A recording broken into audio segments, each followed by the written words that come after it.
Turns out nothing. Yeah, my stream's doing that weird thing that you were talking about, Mkbean. I don't know what it is. It doesn't like Monday nights. My internet hates Monday nights. You got to fix the tracking on your VHS, man. Yeah, that's what it looks like. Actually, you know what's funny? I actually do have a VHS player next to me because I started converting my old VHS tapes to digital. Wow. Yeah, that's a process, man. That takes a long time. Impressive. Had some good stuff. Yeah. Awesome. Mkbean, get us going, buddy. Oh man. Okay, hold on. Let me just do this, do that, and I'm ready to go. How's everybody doing? How's the viewers doing? There's Evil, Navy's in the house. Not. Marty Gawk Kid, Hero. What's up, Storm Chaser? Nomad. See you there. Welcome, Evil's welcome, calling guys. you Impy Dimpy. Welcome. Hey, Wings. Well, Sammy, AG. Sammy. Very nice to see you guys here. I'm gonna get comfortable. I'm gonna get comfortable for this episode, gentlemen. Because You getting comfy? this is one. Yes. You know what? Shirt's coming off. You're allowed to get comfy. Your shirt comes off, my shirt comes off. Actually, I think that might be against Mixer's terms of service. You can't. Yeah, I think you have to wear a shirt. He doesn't mean you can't. You can be shirtless. You just can't look like this and be shirtless. That's right. the rules. Right. Exactly. No shirt, no stream. Oh man. So, action-packed episode. And we got a lot of freeze frames to go through. Yeah, this is like, well, hands down the longest episode of the season. I was so excited when I saw on the DVR, or at least when I was scheduling the guide, that it was 150 or hour and 15. Yeah. Oh, yeah. I was excited for that. That was cool. Definitely. So the way that we have the pictures tonight is a little different, because usually we go from beginning to end of the show, but I wanted to take most of the North by itself, and so we're actually going to start off with Winterfell and kind of talk about what happened at Winterfell. Okay. To me, it was almost, I mean, it felt almost like it was thrown into the episode anyways, maybe because everything. I thought you wanted to talk about this flaming sword and how you have some sort of GoFundMe account so you could buy one. Isn't that where you wanted to start the night? I think the flaming sword is cool, but Mkbean's had a bit of an odd obsession with that thing for some time now. Okay, if you were going to have a sword, what sword? I mean, would you not want a flaming sword? I would want a sword that makes slices of pizza anytime I want. I mean, if we're really going to go down the realm of magic, can it just spit out a slice of pizza? An awesome sword. I'd like mine to print money. Yeah. That's just an amazing look right there. Yeah, he's just going to buy pizza. It is cool. All right, Winterfell it is. Here we go. Winterfell it is. The balcony scene.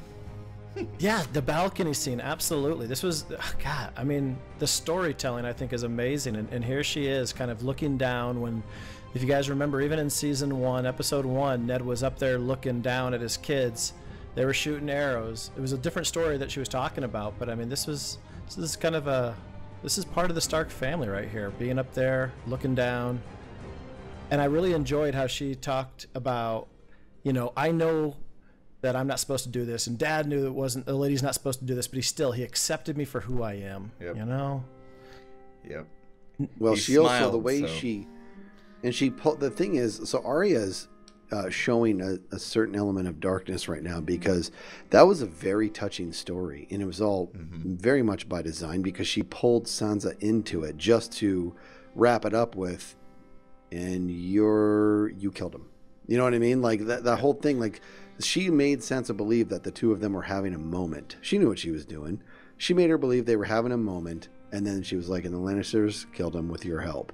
And that was, I have been a huge Arya fan for just seasons, and this episode shook me a little bit. Just a little bit. Getting a little too dark for your taste? Yeah, well, not even just dark, but like, I mean, she's not dark. It's not like she has a bad soul or whatever, but she's being a little mean right now, man. Well, I think she's beyond dark. I love her. Don't get me wrong. I mean, she's an assassin. Yeah, but she's not evil, though. She's not evil. I mean, think about it, dude. When she took down the phrase, she made sure that the girl who's innocent, lived. She didn't do that just so she could deliver the message. She did it because she's genuinely not an evil person. Mm-hmm. You know what I'm saying? Yeah, I had no idea that her and Sansa had so much bad blood between them. Like I remember them, you know, having a little bit of bickering as younger kids, but man, she is not happy with Sansa right now. She's not, but you know what? She has to understand the situation that Sansa was in. I mean, it wasn't very difficult, and maybe, you know, as viewers we see it differently. You know, you see different contexts, but you know, Sansa wasn't put in since season 1 been put in a terrible situation. All right, so. Oh, definitely. Look what Storm is saying here. She isn't sure that Sansa isn't a threat to Jon. I actually don't believe that's her motivation. I think what's going on here is we're seeing a glorified version of who they were at the juxtaposition of the two of them from when they were kids. I mean, this is who they were as kids. Sansa was all about being a priss, and then, you know, she was the Arya was the tomboy. This has gone to a point to where now Sansa's actually Lady Stark, and and Arya's an assassin. So it's glorified versions of what they've always been. They've always had the contention, but now it's so magnified. I think her motivation has more to do with the fact that she sees Sansa as a complete coward, and that's what her fixation is. Yeah, she believes Sansa could have done something to prevent. Because she puts herself in those killed. Yeah. She sees in her memory, and this is in her defense too. Ned is up there about to be beheaded, and Sansa is just standing there. That's what she thinks. Yeah, you know what I mean. That's had to point out that she was wearing a nice dress. She spent time on her hair. You know, like dressed up to go see her dad get, you know, murdered, basically. Yeah. So. Yeah, I love that. Not every young ruler of Westeros can be a Lyanna of Mormont. Yeah, that lady, that little girl, and that was great. You know, she was going through the list of people, like, you know, oh, you were a little girl. Would you want to tell her you were younger than her? Because she wouldn't have wrote that letter. Yeah, but that's who Sansa was. She wanted a different life. She didn't want to be in the north. She wanted to be down south where they could do their hair, wear the dresses. That's what she always wanted. And when at the time she wrote that letter, she was nothing more than a conditioned cap. She was just she was being held prisoner and captive. Basically, she was just a prisoner. Mm-hmm. Yeah, that's all that was. And it would have been nice if Arya could maybe empathize just a little bit. You know what I mean? Yeah. Yeah, they both had points to an extent, but yeah, there's two sides. See, here's what's interesting. Coin, you know, Sansa said, "You never would have survived what I survived," and she's right. But ironically, Sansa never would have survived what Arya survived. They were both put in different, challenges, but they could not have filled each other's shoes. If they had switched roles, Sansa would have been dead immediately. She never would have made it through that. And if Arya had switched roles, she would have been so stubborn they would have killed her immediately. Right. You know what I mean? Like Sansa knew how to play the game. Arya knows how to play outside the walls. You know. They both have their stories. That's what they said when they first met back up. We both have our stories that we should, and they still haven't really sat down and just said, this is what I've been through, you know, and that's why, you know, Sansa's like so confused when she finds these like rubber faces or whatever in the bag, right? Yeah, which is odd to me, right? I mean, they've been at Winterfell for a while. You think they would have. Who are you going to hang out with, right? I mean, it's not like you've got friends there. You have people that are serving you. This is your family. Sansa keeps saying, "I got work to do." What is she doing? Like, I just see her throwing papers in the fire. Is that all she does? Just throw papers? Like, you're the lady of Winterfell. I'm busy.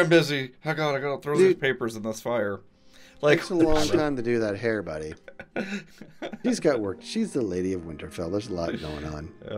Going on.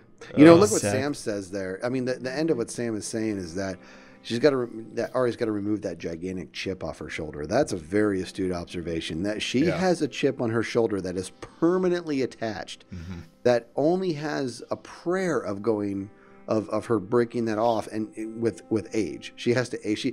We forget she's very deadly. We forget she's a young girl. You know what I mean? She's very, very young. She's not developed yet up here, you know, and so now she's just all these emotions, plus she's very deadly, very sure of herself, so she's going to say some things that makes adults go, what are you doing? You know, I got to give her a break. Is that Cass in the chat? What's up, buddy? I just saw that too. I'm like, Cass is in the chat. That's so awesome. How you doing, man?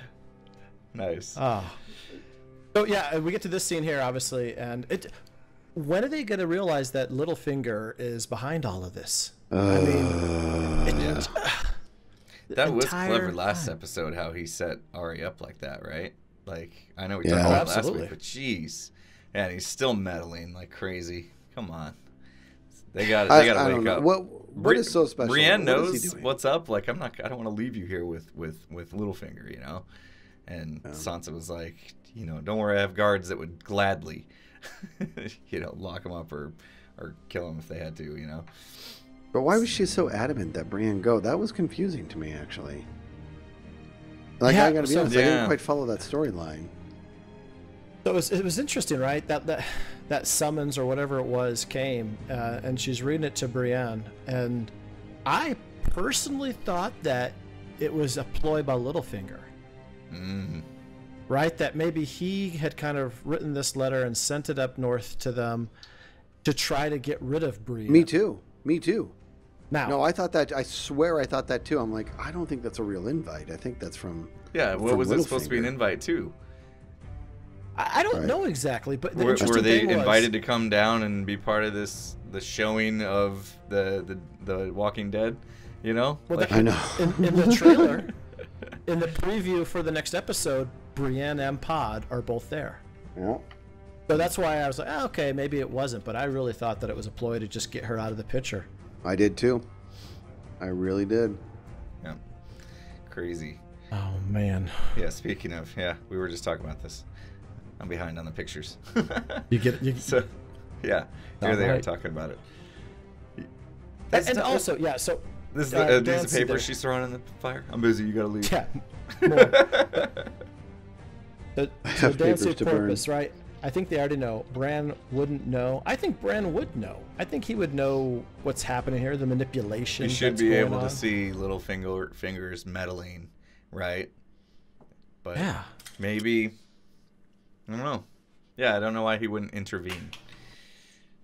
This question, I think, raised more, or this episode raised more questions, I think, than it gave us answers. Yeah. All right, moving on, because like I said, we got a lot to get through here. We do.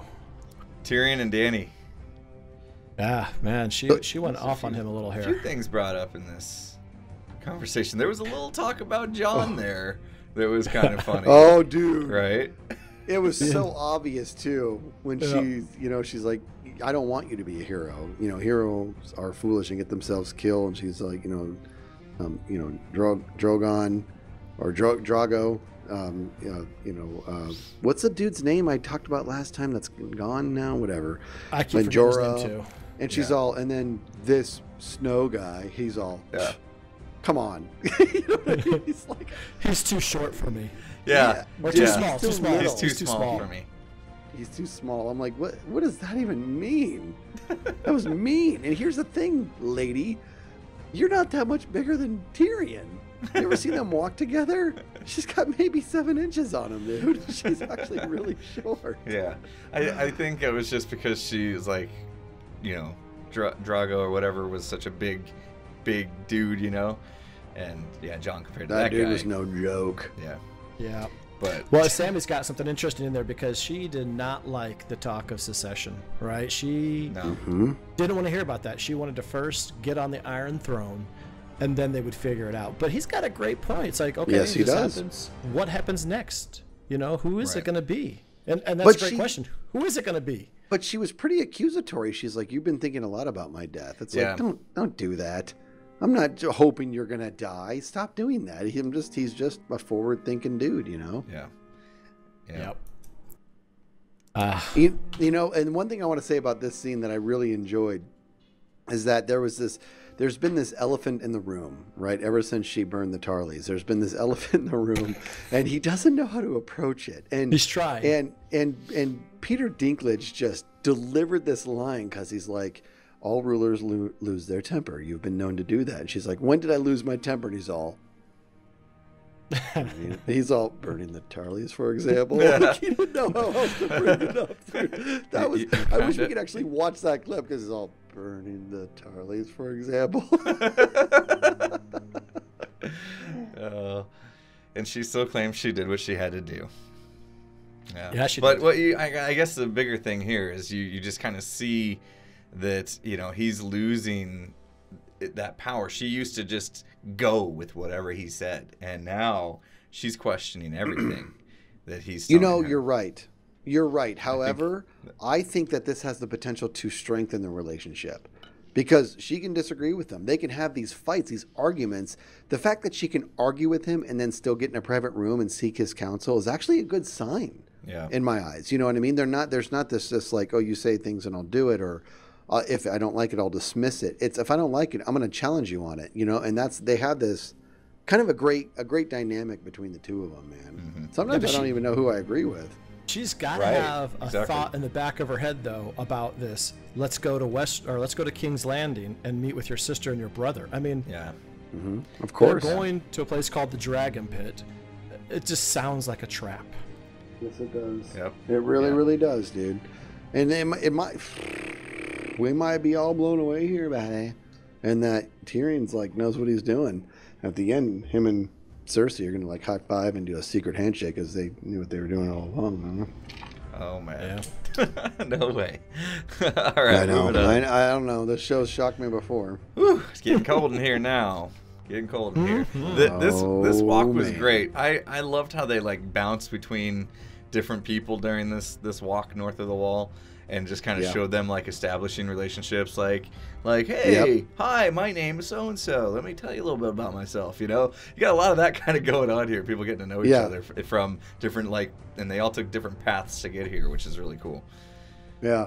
There's so many great, I mean, like exactly what you're saying, bouncing from discussion to discussion and these relationships building. There's so many things that we can't necessarily, talk about right now. But some of the dialogue was fantastic, dude. Hilarious. I mean, this is the sign, in my opinion, this is the sign of brilliant character development, because all they're doing is walking in the snow. And it was incredibly entertaining. Yeah. We're all become so attached to these characters that watching them mix and match was just too much fun. These two guys who have both died and been brought back to life by the this was an interesting one, because Beric even had mentioned to him, he said that so Beric's on the whole mission. From Ned Stark sent him out to do what he was doing. And he had an interesting line here. He's like, you don't really look like your dad. You must look like your mom.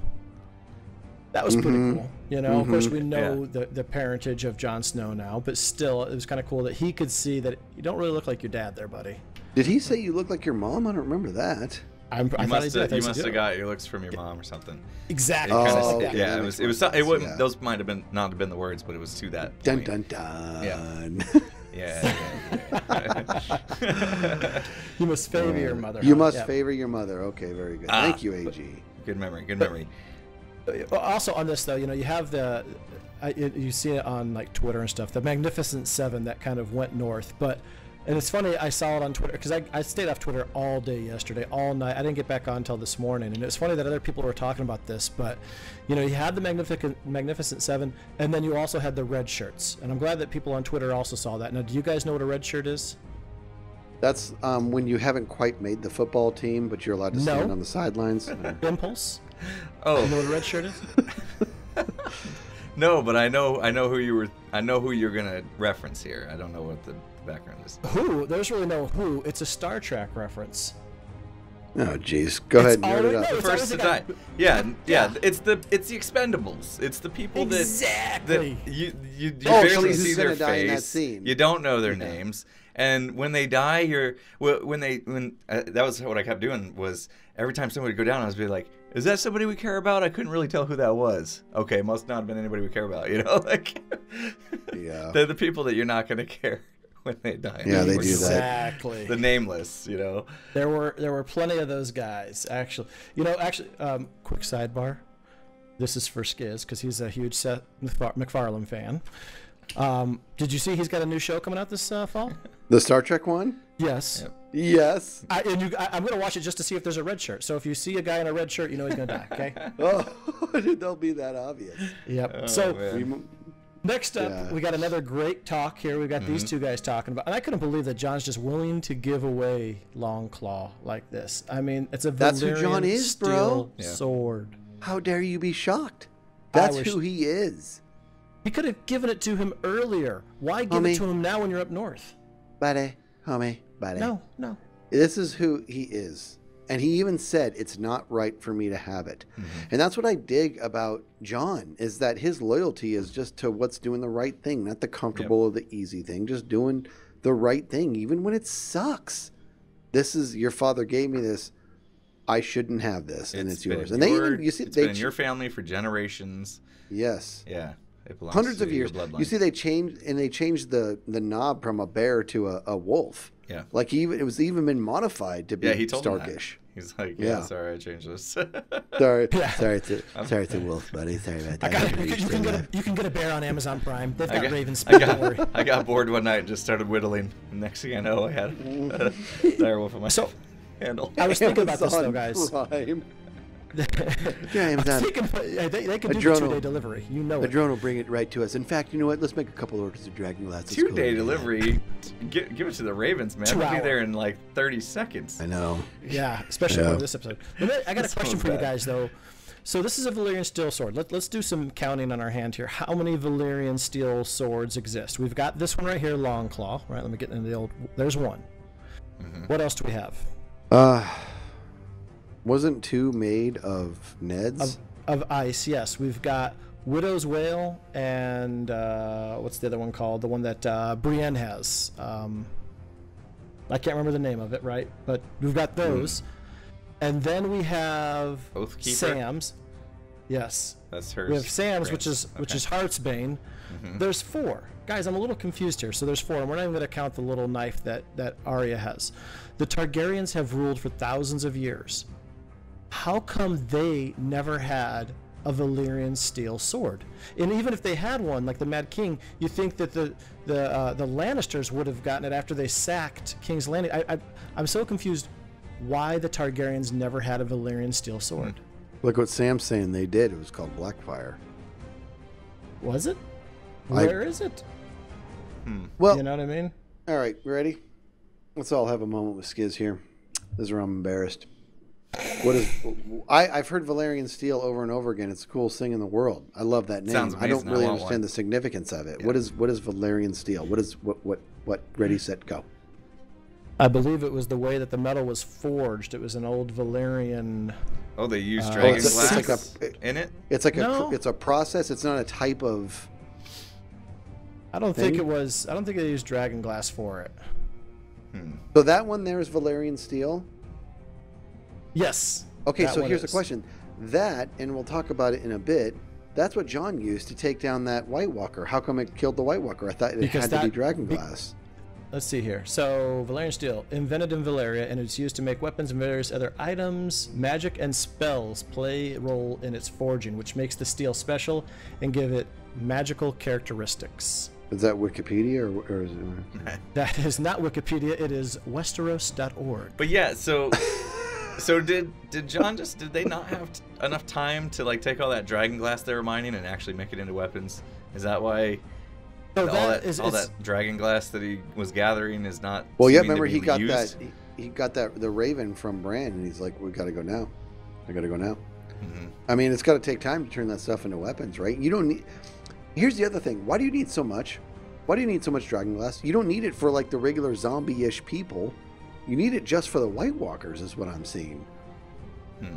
Well, now we know that, right? After this episode. Yeah. So list of known Valyrian steel blades, Westeros.org. We have Heartsbane. We talked about that. And there's another one here called Lady Forloom, the ancestral sword of House Corbray. Currently in the possession of some guy named Lynn Corbray.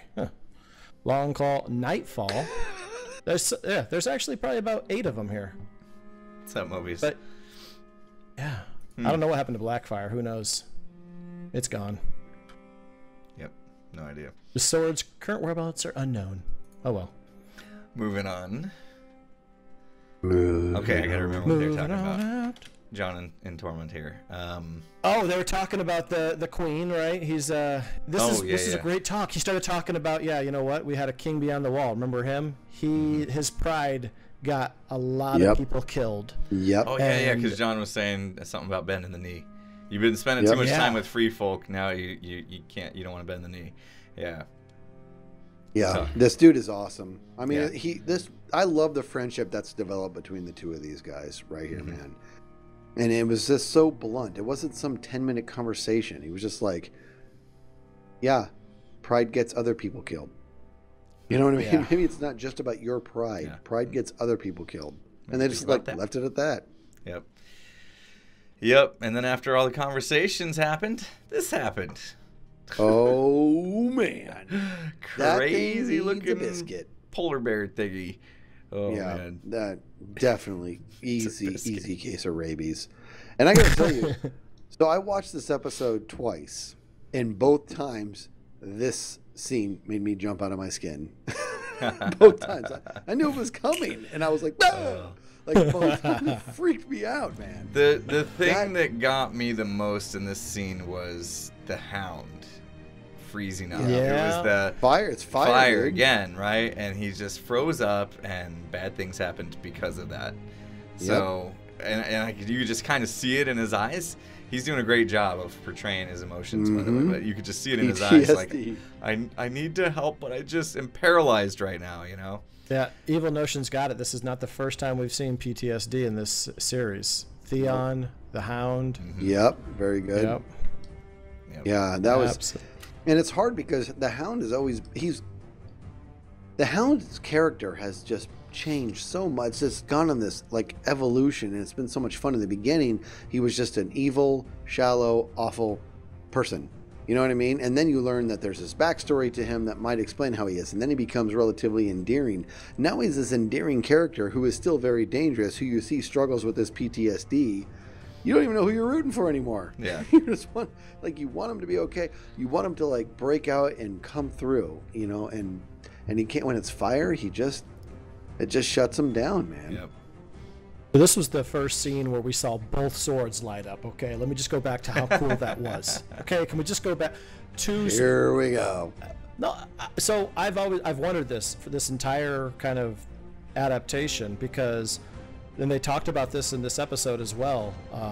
It was Jorah was talking to Thoros of Myr, the one who unfortunately passed away.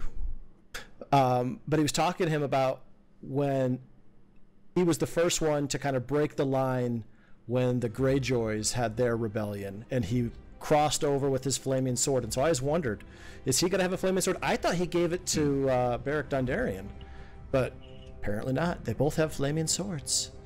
And he got mauled by the bear here. Oh, that scene was just vicious, man. Yeah. I can't believe that dude was still walking after that, after he used his sword to seal him up. And the guy got up and started and made it the rest of the way, at least until they got trapped. Speaking of, that's what's next here, the trap. Yeah, come on, guys, hold on. So you got this guy walking up, and he sees fire. Don't you think that's going to be like, wait a second, we shouldn't just walk up to this? You'd think he'd be on high alert at that point. Well, I mean, if there's any reasoning within them, I think the whole premise was, we just happened upon a campsite and they bailed because they heard us coming. Fire? And so they're around here somewhere. Fire? Is it fire? Dude, I disagree. I think it literally was like, oh, we just happened upon a camp and then they're around here somewhere. Mm-hmm. Like they freaked out because they knew we were coming. And it looks almost like the same guy that Jon fought last season at Hardhome, by the way, doesn't it? I was looking at him, I'm like, this guy looks super familiar. And so I thought that was kind of a big deal when he killed him. But the fact that when he killed him, the rest of them just fell. That was I did not see that coming. Great. That was a shock for everybody. Yeah. Dude, then here's what they need to do. Okay? Everybody just settle down, listen to your Uncle Skiz. Go back, just leave. Everybody leave. Get away from these guys. Go to the dragon glass and make nothing but arrows made out of dragon glass. Yeah, just arrows. That's it. And by arrows, I don't mean 100 of them or 1,000. 10,000? Not even close. I want 500,000 arrows made out of dragon glass. Keep your distance and just aim for the White Walkers. Can we do that, Mga? Just aim for them, because the second he took them down and they all crumbled, I was like, there's hope. Yeah. Yeah. Which lets you know how it's going to end, obviously. They're not going to kill all of them. They're going to kill him, and then they're all going to die. That's what I thought was going to happen, too, yeah. Yep. Mm-hmm. So one of them survives, though, and he kind of, goes all Amber Alert on the person, starts screaming. Oh, yeah, the scream. Oh, Amber Alert, jeez. Whatever it was. That scream is creepy, dude. Yeah, I don't like it. Yep. They can signal each other pretty easily, it seemed like, from real far away. Yeah, screaming. That happens, and I love it because Jon tells Gendry here, hey, you're the fastest, the youngest and fastest. You run back and tell Dany. This is where it might have jumped the shark, okay? What? Right, what are you talking about? Dude, he ran back. This is... How long were they walking? No.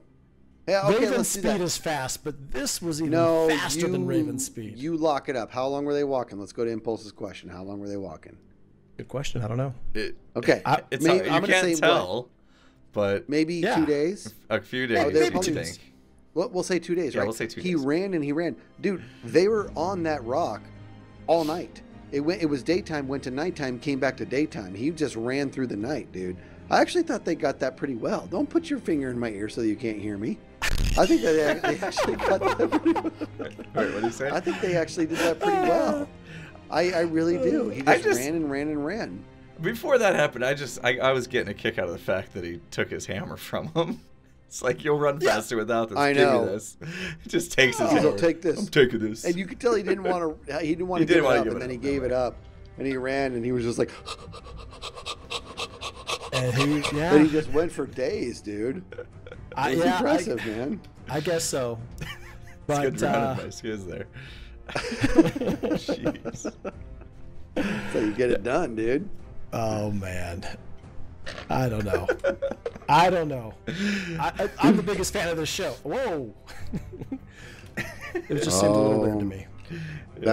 No. Yeah, well, you're wrong. And then this scene. More running.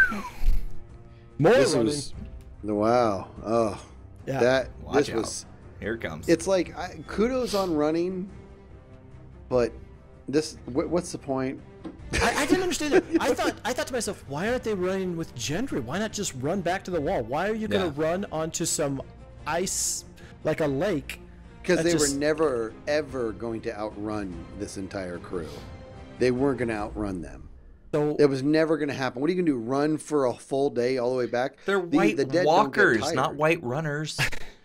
They can run, homie. They can run. And if you realize, which from a physics standpoint, I don't get it because a lot of them are just skeletons. But since they don't have to feed oxygen to the blood, they don't get winded. I'm just going with science. Here. They don't actually get winded. They can just run, dude. And they can actually move pretty quick, too. Right. So you're going to run into a frozen lake on top of a little hill? Yeah, bad choice. Yes. No, that was not. I mean, what are you going to do? It worked out. It did. No. Yeah. Okay. Here's what I know, dude. Here's what I know, okay? If stuff's going to go south, you stay as close to Jon as possible because he is not just king of the north. He is king of the mulligan. This guy gets just like mulligan after mulligan, man. So just, of course, he's going to find a big rock. Speaking of mulligans, somehow dude ran all the way back in lightning. I'll give you that. Gets a raven all the way down to Dragonstone. Then Dany gets on her dragons and flies all the way back. And it's a dragon, dude. Maybe a night has gone by. Fast. Another night. Well, one more night. Maybe. Yeah. Maybe two. I love you guys. What are these guys eating? What are they eating? Out of line. That's true. Did they bring snacks? I didn't see them bring any snacks. Just alcohol. They don't need snacks. They're warriors, homie. Warriors. They're not feeding on the dead old guy. You've watched Naked and Afraid. Naked and Afraid. They go a whole week without food or water. These cats here are on that rock. They probably brought food because it was a big trek. Yeah. But all they had to do, they were probably, I'm guessing. They did have supplies with them. They had supplies. Right. The red shirts had the supplies. And I'm guessing they were there for probably 20 hours. That's what I'm guessing because it was daytime all the way through nighttime because they slept. Remember when the hound was like asleep and he got off Jon? I'm guessing about maybe 15 to 20 hours is how long they were on that rock. And if it was a 2-day trip walking as slow as molasses, I believe that Gendry can make it all the way back. The Raven, we've discussed that the Ravens travel, they do communication at the speed of fiber optics. And then now, Homegirl jumps on a dragon. We all agree with you, Evil Notion. We all agree with you. That's the same. Wait. Everything must be logical. Come on. So, okay, let's go to the scene right here, guys. Yeah, this was thank you, Evil. God bless you. This was an amazing scene for one purpose only, and that is that Dany has winter gear. Okay? She's wearing her winter outfit. We've never seen her wear this cool white dress. I thought that was pretty cool. Are we starting to say yes to the dress series? What's going on right now? No, is this a Frozen reference or something? No, but this show has an amazing crew. The outfits, right? The costumes, right? They're amazing. Agreed. And I was shocked when I saw her in this white dress. I'm like, what is this? She's going up north, and so she's got a dress for the occasion, and I thought it was pretty cool. Seriously. It's like camouflage. Yeah, on a dragon. Yeah. Oh man, and it's a good thing. It's a good thing that she agreed to go, even though Tyrion. I guess I could go back one, but Tyrion was trying to get her to stay. Right? What this is where she said nope. Yeah, he's saying you could do nothing. Sometimes it's the hardest thing to do, and she's like, last time I did nothing. I followed your advice and did nothing. It got us into trouble. So I'm doing my thing, and you know you can hear the words of what's her name that was telling her you need to think for yourself, right? Way back a few episodes ago. Queen of Thorns. Before she got poisoned. Yeah, these guys here. This was a bad scene. I think John started to realize that it's game over now. Yeah, game over. Yeah. Yep. It was the first time you've ever seen true defeat in his eyes. Yep. Yeah, I mean, you remember the Battle of the Bastards when he stood there and there was like 1,000 people marching on him and he just busted out his sword like, I got it, dude. Let's do this. Yeah. This was the first time that he was there. just like, this is what do we do? Like, this is it. It was so weird just watching him stand there, and yet everybody around him was swinging their swords frantically, and he's just standing there.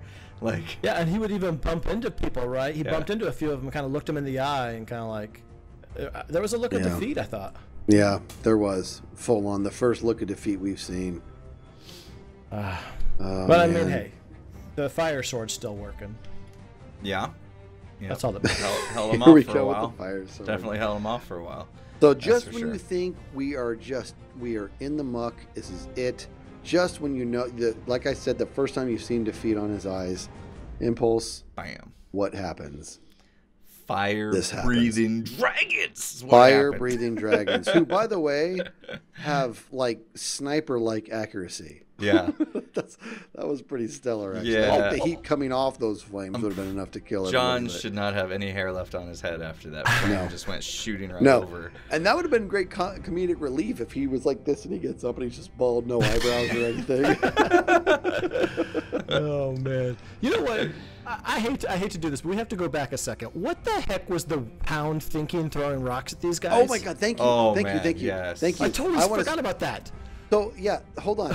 So in this scene, he gets frustrated. He picks up a rock, and I'm like, "Don't do that! Don't do it!" And he throws it, and he hits the jaw off. I'm like, "Okay, maybe you shouldn't piss these guys off right now." Yeah. He picks up a bigger rock, and I'm like, "No! One of two things is going to happen here. You're either going to tear your rotator cuff throwing that thing, or you're not going to make it, and they're going to realize it's frozen water." And that was exactly what happened. And when it skidded across, his reaction, he's like, "Oh, dang it." He knew it was bad news. Poopies. Yeah, that's one of the things. You know, the whites, or not the whites, but all these others, you know, they all stopped, right, because of the water, and they're all kind of falling in. I would have thought like the actual White Walkers would have come up, because anywhere they go it gets super cold. So I would have thought that would have just froze the lake again, but they just obviously stood there all night waiting and watching. Yeah. But then here, I mean, look at this picture. Look at the one in the front here. I mean, they would burn these guys, and it was melting the ice. The water's coming up. Yeah, and they're all just falling into the water. Crazy. That was. And then, great special effects. So they were doing a good job holding them off, and you're starting to feel good, right? Impulse? Yeah, starting to feel good. They got this. Tables have turned. She came in. She's gonna take them out. And then this happens. Guess who has to get his stupid blue eyes all up in the mix? This guy is creepy. This guy is creepy, dude. I had a thought this was going to happen, because if you remember, Beric was talking to Jon on like, listen, we can end this right now. I'm gonna go after this dude. You know, maybe if I kill him, they all die. Yeah. When they had the shot to these guys, this is the first time. Was really odd to me also. This is the first time that they had those giant spears with them on those swords, and I thought to myself, oh, this isn't going to be good, right? They don't. They put these little details in there for a reason, and yeah. And it came to this. You got the old bald guy behind him, bringing up the spear. Yeah. And I don't know why this guy is so obsessed with leading the dead when he really should be going into the Olympics for the javelin. No doubt. That form. The form is sick, right? He's amazing. He actually did win the gold medal at the Winter Games. I don't know if you guys caught that, but I don't have that in my list here. What am I missing here? I threw in a little picture myself that Evil Notion sent me earlier. Hold on. Evil did this? Okay, I was gonna say this shows the connection that Impulse and I have, but maybe it's me and Evil because I had no idea. Wow, this is fantastic. I have never seen that. That's great. Oh man. Well, I mean, you gotta admit he's got a decent throw. You know, he's been practicing. So that was the real deal. That was one heck of a throw. And let me ask you guys this, okay? So, wow. When he last week, or was it 2 weeks ago? I don't remember now. Jeez, when Bronn was on the Scorpion, I didn't like that it was Bronn. We talked about this. I didn't like that it was Bronn, but there was part of me that felt like he was going to miss, and he did the first time. But I was for some weird reason, convinced he wasn't going to actually kill one of them. In this scene, I don't know if you guys felt it, before he grabbed the javelin, before he grabbed it, I was like, 100%. Yeah, that, to me, that is amazing writing. I mean, this is not good writing. This is as good as it gets. We have never seen one of these guys throw a javelin. Think about this. We've never seen them throw a javelin. We've never seen them see a dragon or what their reaction is. But the second his partner held it up, I was all, we're losing a dragon tonight. Like, you absolutely knew it. And even though you knew it was coming, it was so devastating. It was so brutal to watch, man. And when he chucked that thing, I was like, there's no way that thing is missing. And that scene was rough. That scene was way rough. Went down hard. Yes, dude. The blood. You guys know I've been calling it all season that a dragon's going to die. Yes, you have. Yes, you have. No, more than that. You know me. I don't even like you, Mkbean. I don't want to blow up your head here, but you did more than that, dude. Not that one's gonna die. That one is gonna be pushed over. Yeah, but you know I didn't think that was gonna happen this season. I thought seriously. I thought Cersei was gonna kill one with the Scorpion. I really did eventually that was gonna happen. Think that was gonna happen. And then of course, this happened, and it just sucked. It was terrible. But you know what, guys? What the weird thing is that. If you the next picture, it shows kind of Dany's reaction, and I thought it was, not maybe enough. She's in shock. Yeah. But I really thought that if these are her children, and it's not like, no, they're my animals. No, these are her children. Yeah. I would have gone crazy. I would have went right after that guy. She really did hold it together. But I didn't want her to. Here's the deal. Let me echo that for a second, because this was obviously very intentional. Obviously, this was not by any stretch of the imagination a reflection of Emilia Clarke's depth as an actress. This was obvious direction that they still wanted her. They wanted her to show some pain, but still be a little bit stoic. Me personally, I think this is where I would have had her as a character break, like absolutely break to where, like you said, she's jumping off the dragon and they have to restrain her and put her back on. That's what I would have actually kind of, for lack of a better phrase, preferred in the writing, is for her to actually lose it, break, be as human as you can possibly be, because she's been a bit cold and robot-like for some time now. You know what I mean? Yeah. The dragons are her actual closest companions. They're her children. And she was very shocked that she did a good job showing pain, but it wasn't what you would expect it to be. Yeah, this was... I agree with that. Another part here, guys.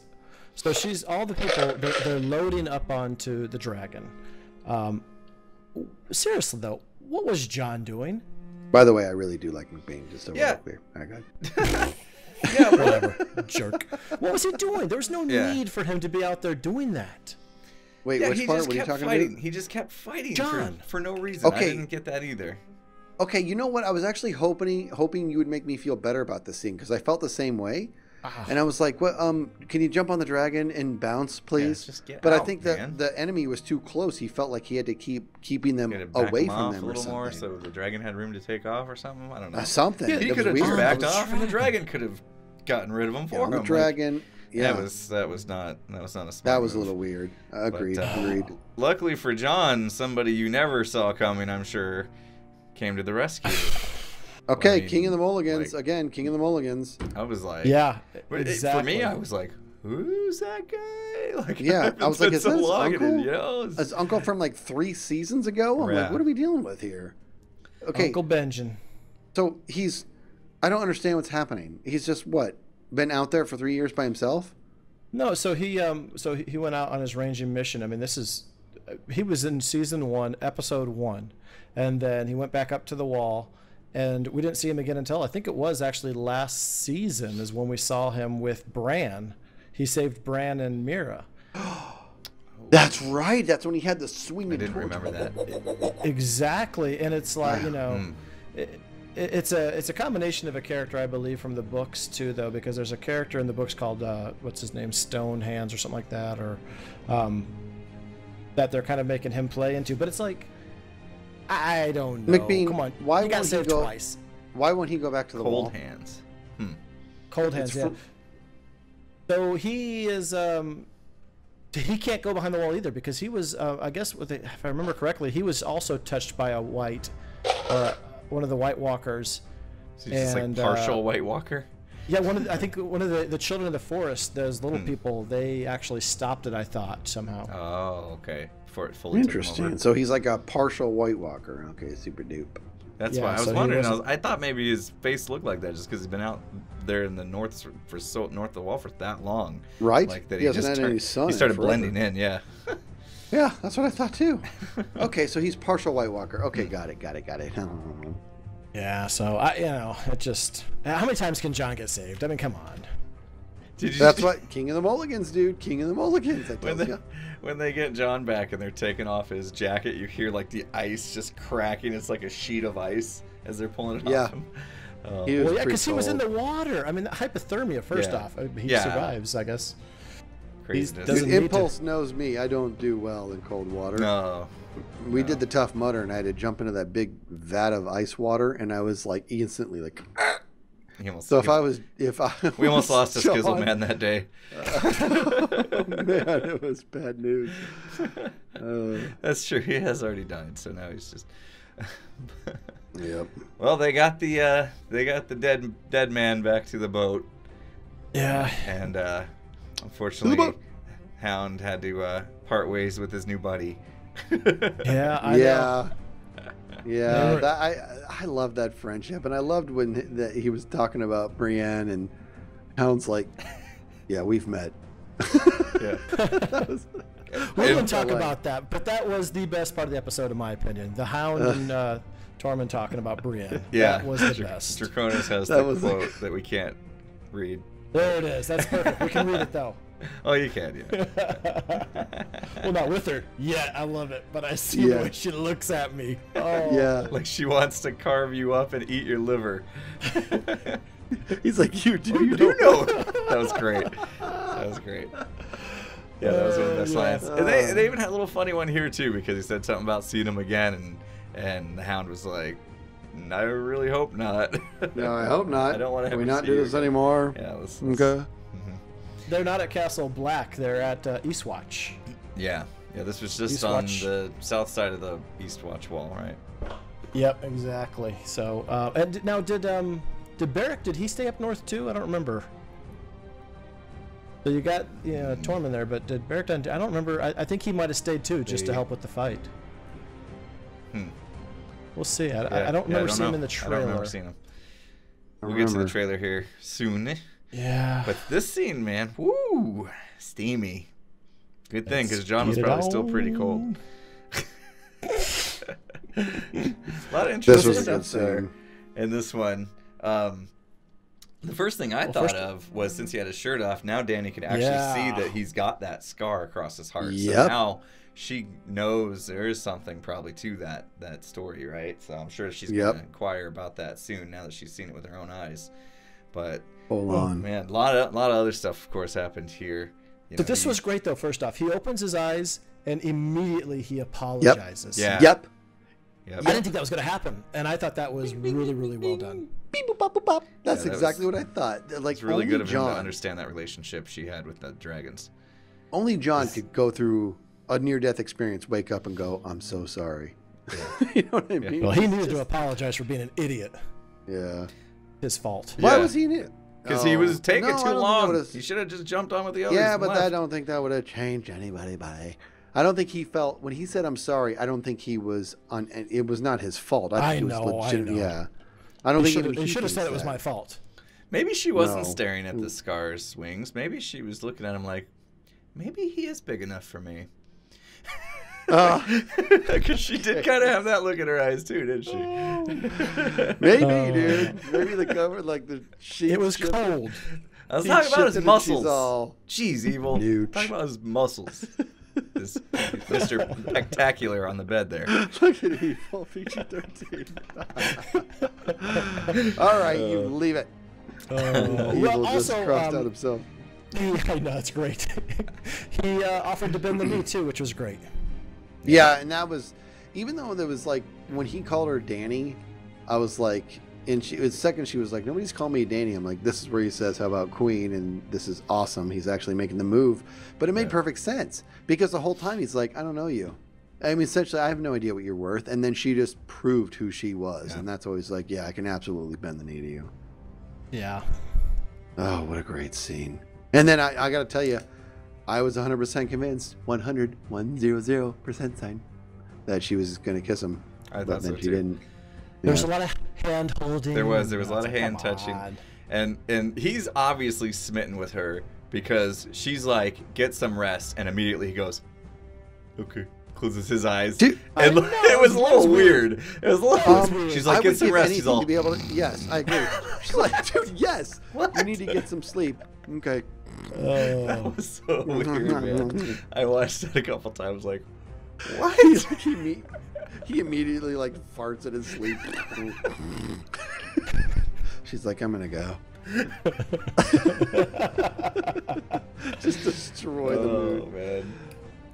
Yeah. So that's that situation. That relationship's going places. So now on the next scene, it started with the chains. Now, first off, where in the world did they get these humongous chains from? Who knows? Dude, I was thinking the same thing. And who dove to the bottom to put them around the dragon? Exactly. Because if they could dive to the bottom, then they could have swum out of the water as well when they all fell in the water. Maybe they just sacrificed some. Guys, no more pointing out continuity errors or logistic crap. Let's not do that anymore. Just enjoy it. Yeah, just enjoy it. All leads up to this scene that everybody knew what was going to happen, and I still was like, please don't open that eye. There was a delay, right? It was kind of nice that there was a delay. Yeah. And so here's the sad news: is that this dragon, this was Viserion, I think his name was, which was named after her brother Viserys, which was the doofus from season 1. Oh my God, really? So it was kind of like he was the idiot brother, and now the unfortunate idiot dragon is the one that gets turned. I wonder if wasn't an idiot. I know. Dragon's not an idiot, gosh. But it's like it was named after an idiot, and now he's the one that gets. I know. Weird. Oh, that was brutal. Man. They have so a we dragon. know the implications of that. All right. Have a dragon. I literally have a hard time talking about this. Okay. There's a good question too. I think Evil asked earlier in a conversation him and I were having. Is the dragon gonna? Is it still gonna breathe fire? Now that's a White Walker. Because I were talking about that too. Or is it gonna freeze people? Fire or ice, or what's he gonna do? Yeah. Crazy. So what do you think? I don't know. What do you guys think? Fire or ice? What is this dragon gonna breathe? I don't know. So I'm thinking this dragon. So now this dude can kind of hop over the wall pretty easy. I'm thinking somehow he's got to be able to take down the wall. Can ice take down the wall? I don't think so. And it's so you not think like use these guys... the dragon's fire to take down the wall? Yeah, maybe. It's not like these guys are...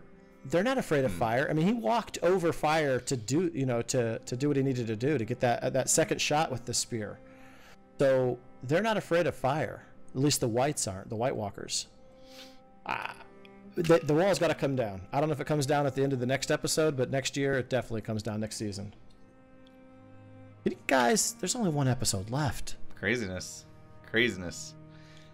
Next time we meet for this stream, it's gonna be talking about the season finale. What a cry. Let's play the trailer for the next one. See what we're in for next week. Or try to see what we're in for. Let's see here. I got it. I'm gonna play it through like usual with sound and all. Here we go.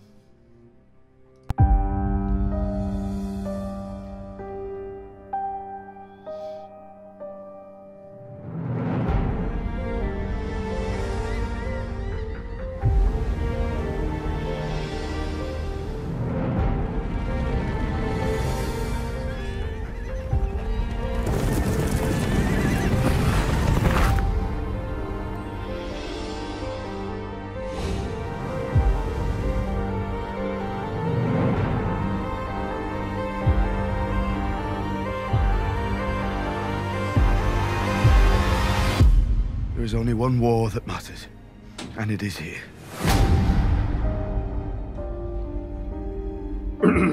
Crazy. Mm-hmm. Alright, so we'll scene by scene it like we usually do. First thing is you see the Unsullied. You see the Dothraki army all lining up. Assumingly outside of... Where'd you say they're meeting up at? Some dragon... it's called the Dragon Pit. It's in Pit? King's Landing. Okay, Yep. so it is King's Landing, because it looked kind of like Dornish to me, like how much like deserty the surroundings looked when they showed it. But okay. Yeah, so we never have seen this side of King's Landing what they're like lined up on. So it's kind of the first time we've actually seen that side of it. We've seen the Blackwater side from the Battle of the Blackwater, but not that side. Yeah. Also, we do have a little armada going on here. Yeah, so that's Euron Greyjoy, and so I'm sure we're going to see him in the next episode. And what's kind of interesting that is like right after that you see Tyrion kind of sailing in, and it's like, would you really want to sail in with that fleet right there? Yeah. I mean, I'd have to have a dragon flying over me for assurances. Seriously. He doesn't look happy about it. And look who's behind him. Who is it? I can't see it. Theon. Gonna come save his sister, right? How did I miss this? Yeah. That's right, yeah. He's got to save his sister, or else they might as well just forget about him. We don't see Dany at all on a ship, so I bet you she takes a dragon in. Well, yeah, wouldn't you? You've got to. Just for dramatic effect. You've got to show the world that they exist. No, I would. What's happening here? There's like a boat up on a rock. What? You guys see that? Where at? What? Hold on. No, that's pointing to it. Isn't that the sail of the? I am confused. Maybe it's for sale. The flagship. Oh no, that's Euron's ship. His ship was first previously, so all the rest of them had their sails down, and that's Euron's ship. Okay, so this is still part of this one big ship. Okay, that's weird looking. Yeah. It looked like it's like up on the mountain. This is the fleet that like 12 men made in a weekend, right? Mm-hmm. Raven Speed Construction. Here comes Dothraki to join the Unsullied as they station themselves outside. Yep. Jaime and Bronn kind of freaking out about that. We've seen these guys before. Little show of power here. A little bit. They're going. So Bronn, you're on the wrong side, buddy. That the Unsullied survived, right? Because the plan was that they weren't going to be able to make it across Westeros. So it's kind of nice to see that they've survived. They've made it to King's Landing. Mm-hmm. They had to do it on foot, though. Yeah. Well, you know, they're good like that. They can do it. A little flash of Sansa still up north. Don't know what's on her mind, but she definitely looks like she's deep in thought. Something, yeah. I hope they end that kind of dispute in this episode. It doesn't need to I agree. Yeah, they don't really show. I mean, she's just kind of by herself walking along. They don't really show anything. I was trying to figure out who is this?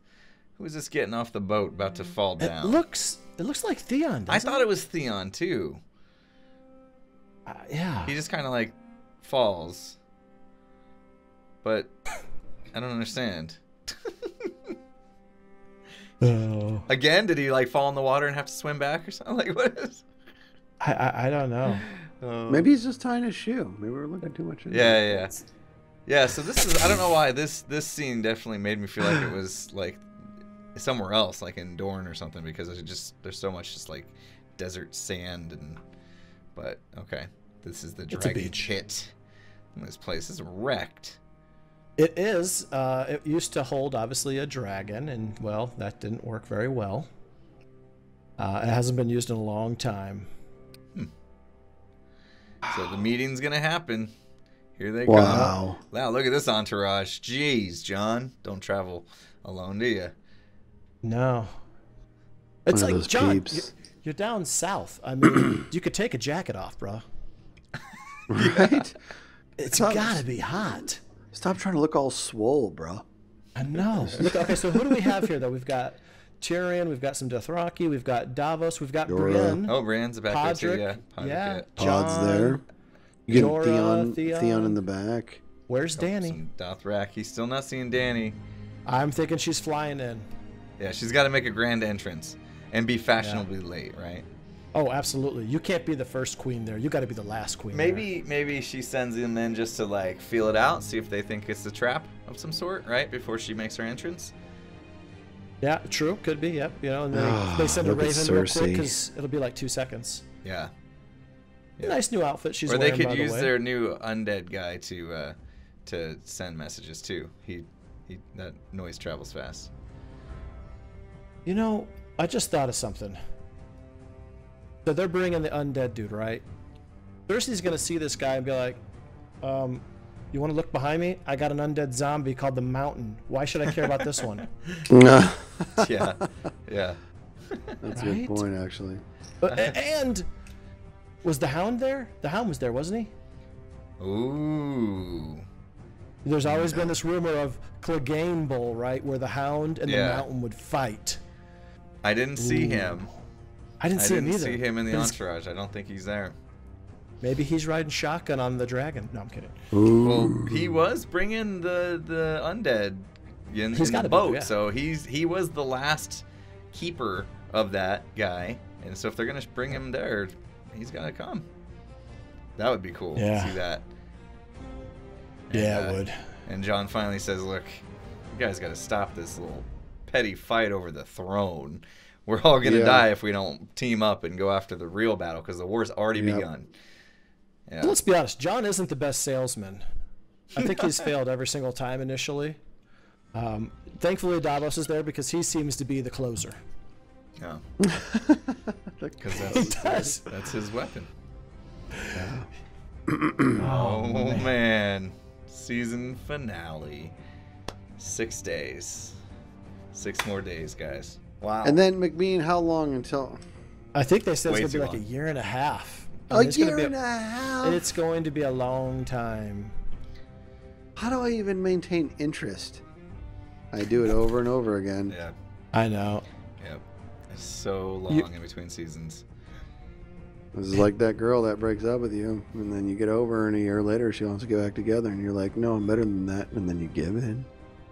That's what this show does to me, dude. I'm telling you. Oh, man. I don't have any experience with that, but I've heard something about it. I'm telling you, dude, these months go by, and it's like, I remember the show, and I miss the show, but I'm like, you know what, I'm over. I don't like waiting this long, and then it comes back, and I'm immediately drawn back in. I just can't wait. Yep. Because if you remember, Mkbean, you and I still worked in the same office when last season ended. Yeah. And I was like, how long is it going to be? You're like 9 months. And I was like, what? And I just could. And now that has come and is almost gone. I know. It's sad. Gives me plenty of time to go back and watch the first 7 seasons all over again.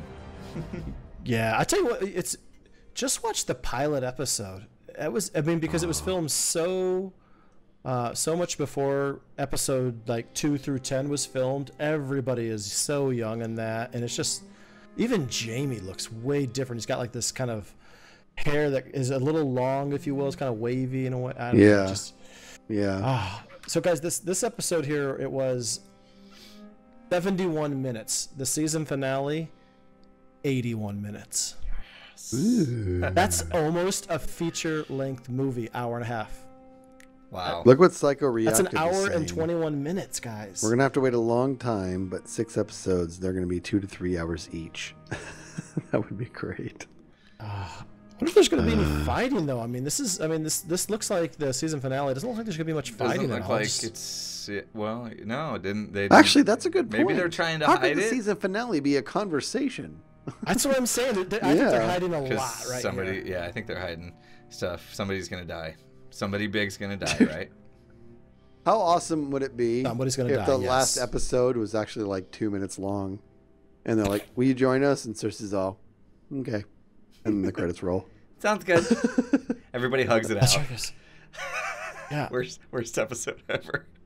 I mean, Cersei might die in this last episode. That would actually make sense. I think, yeah, definitely somebody is going to die. That's for sure. And they're not even, yep. Huh. Wow. What if Cersei has wildfire? I agree. I think Jaime does. But I don't know if it's going to happen this season now. At the beginning of the season, I really thought that, but I don't know if it's going to happen. And Cersei has to have some type of... She can't just be going into this. There's got to be some kind of thing that she's got planned. Yeah. She's evil. Yeah. And she's smart. Gonna try something. She still really wants to kill Tyrion, so... Yeah. Yeah, you're right. Yeah, but she shouldn't anymore. She has no motivation to kill him anymore. Oh, she doesn't change her mind about stuff once she's made it up. No, but the whole time she thought that he killed Joffrey, and now she knows he didn't. You know, so the only fuel left is that he killed her father. But he, you know, I mean, like we talked about this last week, when he tried to talk to Jaime about that, he was opening up, making sense, and Jaime cut him off. So if Jaime's cutting him off and has no patience for him killing the dad, then she definitely doesn't. Yeah. So what about another weird thing that happened to this episode was Sansa had mentioned that... Yes, Core Wings. Sansa had mentioned that Jon hasn't sent a raven. It's like, dude, you were at Dragonstone for how long and you're not saying, hey, sis, I'm still good, everything's fine, how things going with you? I figured he didn't send a raven when he was going north of the wall because didn't want to... There's no ravens out there. That's why he had to send Gendry all the way back to get a raven. When he was at Dragonstone. Yeah.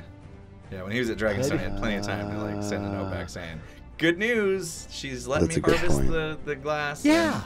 And I'll be back with some good stuff, you know. But no, he didn't say nothing to her. Unless maybe he did, maybe he sent something, but she's just so busy burning papers, she accidentally burnt the letter. You know, like, she's busy. She's very busy bee, that one. She threw the whole raven into the fire. Oh, raven.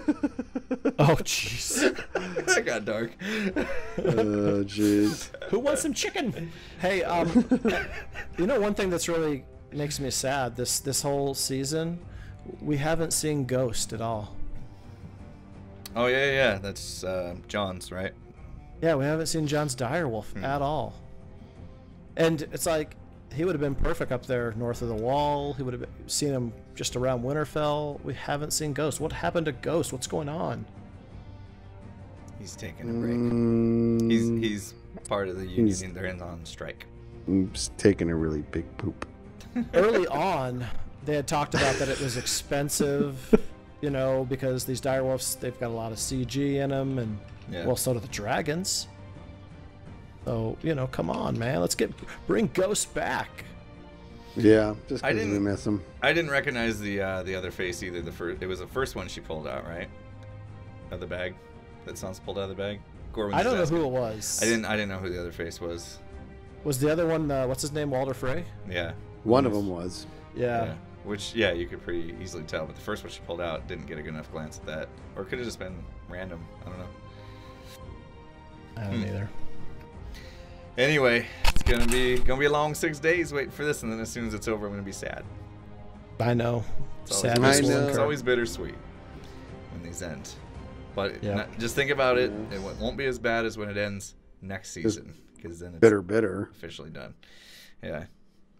And then I'll feel and if you're a book reader, it's way better, watching the show, because the next book just seems to never want to come out. So maybe it'll come out in between seasons. I doubt it. Stupid book. Anyway, well, we're gonna wrap it up here then.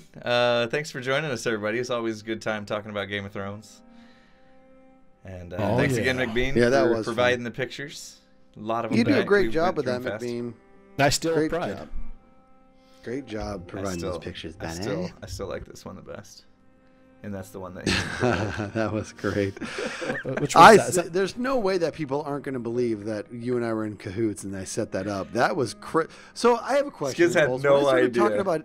When I started talking about him going into the Olympics, were you like, no way? Oh, dude, I was grinning ear to ear. Like, I cannot believe he's setting me up for this picture. I actually had to skip one picture to bring it up while you were talking about it. But that's all right. Well, what's funny is, dude, like I was like, why is he leading the dead when he should just be in the Olympics for javelin? You brought that up, and I wasn't like immediately like, whoa. I was more like, huh? Like I was like, I'm like, how did you do that? I was like, did I just make a picture with my brain? I was like, what the heck just happened? Inception. Oh man! I gotta thank Evil Notion for passing that. I got a good laugh out of that when I saw it, so I had to throw it in there. And then you set it up perfectly without even knowing. That was great. That was nuts. Sometimes things just work. Sometimes things just work. So sometimes they do. All right, guys. Okay. Well, we're going to call it here. Thanks again for joining us, everybody. Hope to see you again next week. And have a good night, day, whatever it is for you. Peace out, everybody. See you later. You guys all take care. See you, buddy.